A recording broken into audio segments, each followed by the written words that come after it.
to see sort of the confrontation between the Wildlings and the Night's Watch play out going into season 3? Oh, well, you see that develop, which is very exciting. Throughout season 3, we get an insight, or viewers will get an insight into the world and immerse themselves into the kind of barren landscape where the Wildlings are, and we get to see how they live and, understand why they're so harsh and brutal, just because, their world is. But I'm afraid I can't give too much away about how they interact with the Night's Watch. But of course there is that build-up, and we do see them working their way over the wall and trying to conquer. What do you think that we're going to sort of learn about the Wildlings and the Night's Watch as this confrontation evolves? Yeah, obviously the Night Watch has had a lot of confrontations. It's been very, very tough for them. I think a lot of them have changed. It's not the company that we saw at the beginning, maybe in the second season. Things have changed. They've been through a great deal. So that movement has been very interesting, character-wise.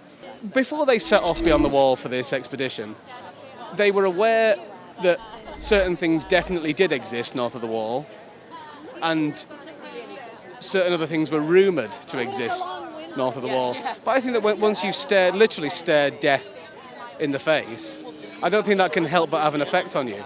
Your outlook on life, your outlook on the decisions that you make and how you treat yourself and how you treat other people.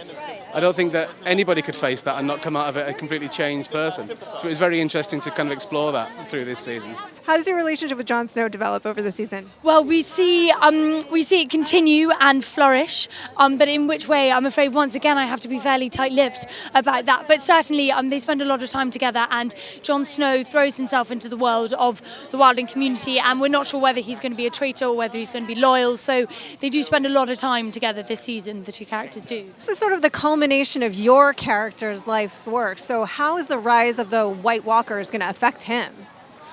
Yeah, Mormont, his whole raison d'etre is the protection of the wall, and I think for him it's very much crunch time, It's very tight whether the Night's Watch are going to make it or not. So it's a really exciting way to start the show. Are we going to see a rise of the supernatural element beyond the wall? And then how will that begin to affect the rest of Westeros? Yeah, I think you may well do. You may well do.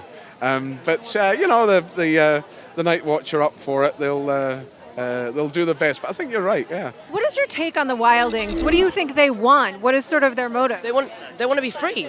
I mean, obviously, from the last 2 seasons, you realise that they want to escape because there's the White Walkers and is going to go down and they need to leave. But really, they're free people that don't want to bend the knee and live by their own rules. And I love the fact that, they have more respect for women up there than in the south. And they in the books, there's a lot of talk about how much they love their children and family.